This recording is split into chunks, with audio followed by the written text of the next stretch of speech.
Hi there, welcome back to another major milestone on this our 5-bedroom semi-detached duplex project. Now, if you are planning your own dream building, do you sometimes look at the height of your building and wonder exactly what it takes physically, technically, and structurally to move from the lintel level up to a fully cast, solid first decking? It's a stage that causes a lot of anxiety. But worry less, because Umek is here to guide you. In today's video, we are taking you behind the scenes on site to show you every single core construction activity that makes up this transition. We'll be looking at the woodwork, the heavy reinforcement iron bending, the conduit pipe installations, and finally, the actual concrete casting process itself. Make sure you stay tuned as we walk you through the entire journey today.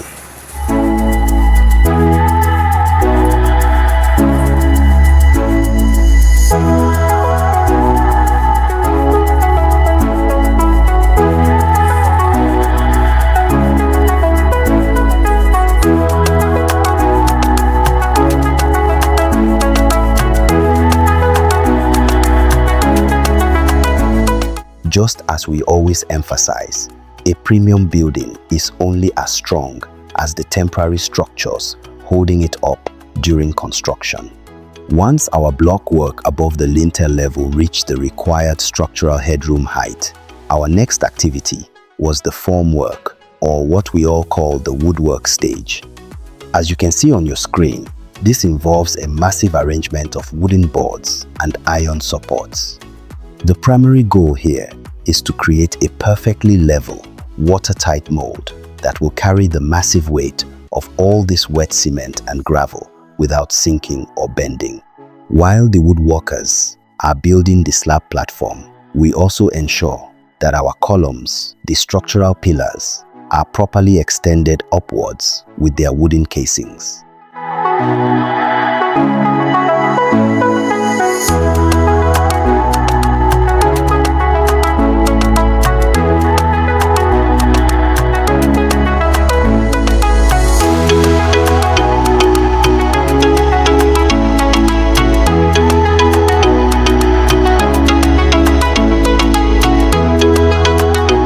Let me state something very critical here. A lot of people try to save money by using weak, worn-out formwork boards or spacing their support bamboo or iron props too far apart. In fact, if your woodwork support is weak, the heavy load of the wet concrete during casting will cause the boards to bend out of shape or collapse outright. Even if it doesn't collapse, it creates a rough, sagging ceiling on your ground floor, which will force you to spend double the amount on premium plastering and POP later, just to hide the mistake.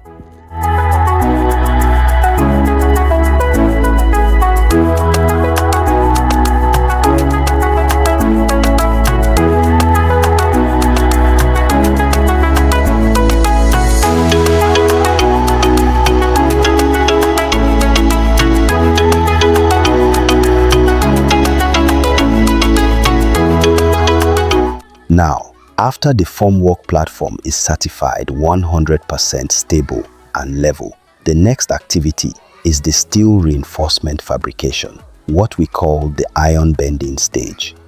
Concrete is incredibly strong under compression, meaning it can handle immense weight pushing down on it. But concrete is naturally brittle and weak under tension, which is the pulling or bending force. That is why we introduce structural steel reinforcement bars to create the ultimate structural synergy.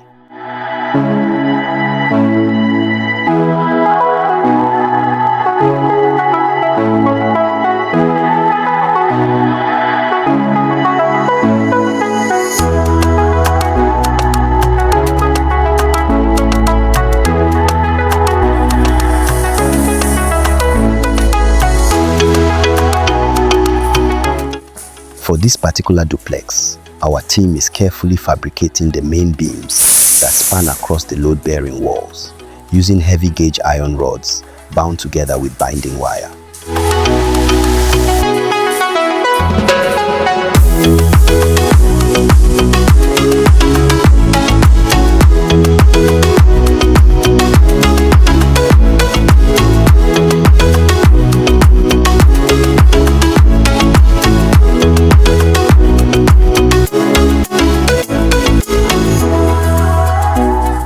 After the structural beams are lowered into their channels, we lay down a double-layer mat of reinforcement steel across the entire floor area. You will also notice on the screen that we use concrete spacer blocks underneath the iron mats. This ensures that the steel doesn't rest directly on the wooden boards, allowing the concrete mix to fully wrap around the bottom of the steel during casting.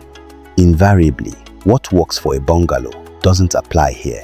A suspended slab floor must be engineered exactly according to your structural drawing to distribute the weight safely down to the pillars and foundation.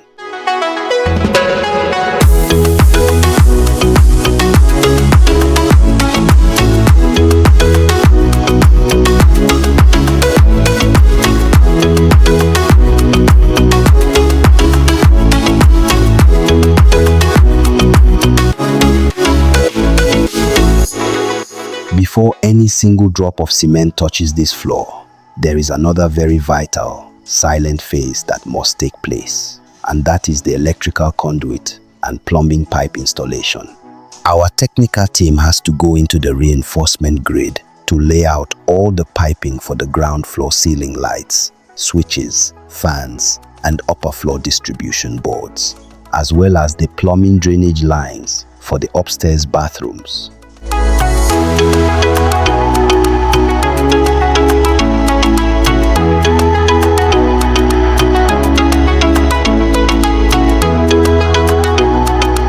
One very practical tip I want you to go home with today is to always ensure your electrical pipes are high quality, flexible, and heavily pressure resistant.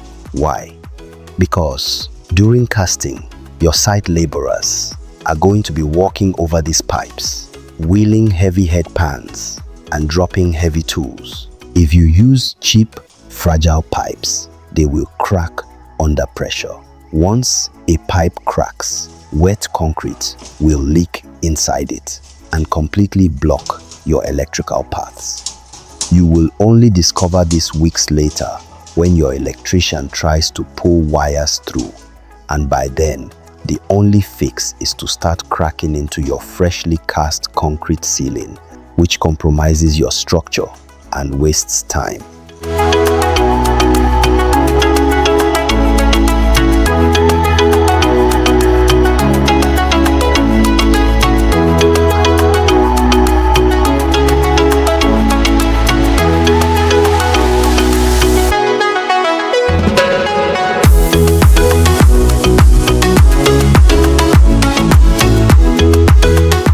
Now we come to the most high energy day on any site, the actual casting of the suspended slab.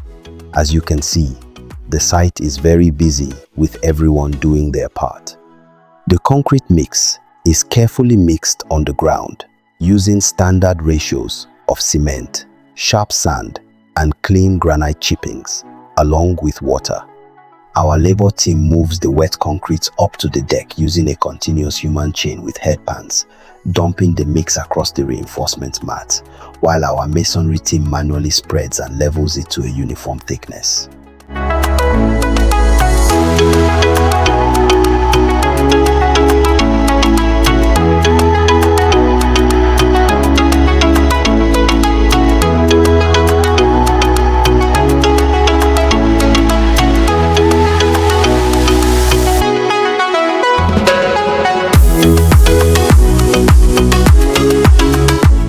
If you look closely at the footage, you'll see our team using a mechanical concrete vibrator right inside the wet mix. This is an absolutely non-negotiable step on our Umek projects. The mechanical vibrator sends high-frequency waves through the wet concrete, which forces any trapped air bubbles out and pushes the heavy granite aggregate tightly into every single corner around the reinforcement steel and beams.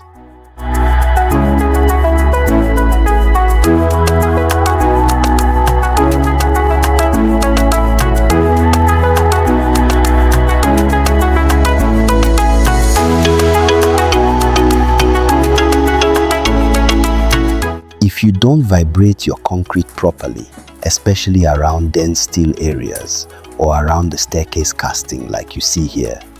You will end up with severe honeycombing, which are dangerous air pockets and voids hidden inside your slab once it dries. That is how you get structural weakness and water leakages later on.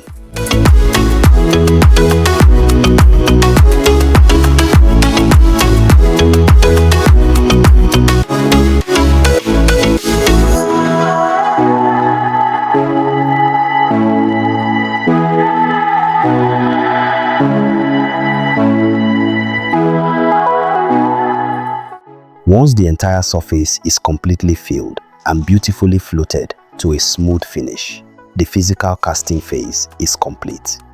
But the work doesn't stop there.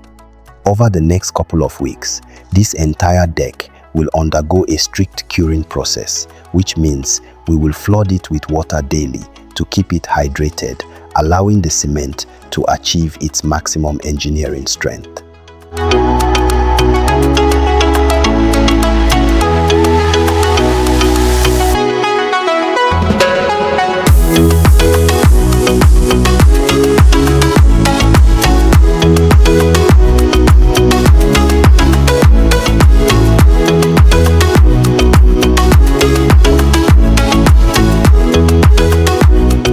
In a future video, we are going to do a completely dedicated deep dive breakdown showing you the exact quantity of materials used for this phase, from the total bags of cement to the trips of granite, tons of iron rods, and the labor costs in today's market terms. So make sure you look out for that one.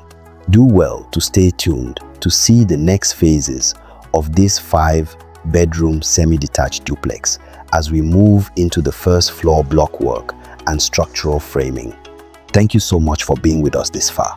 Share your thoughts in the comments below, and we'll see you on the very next video.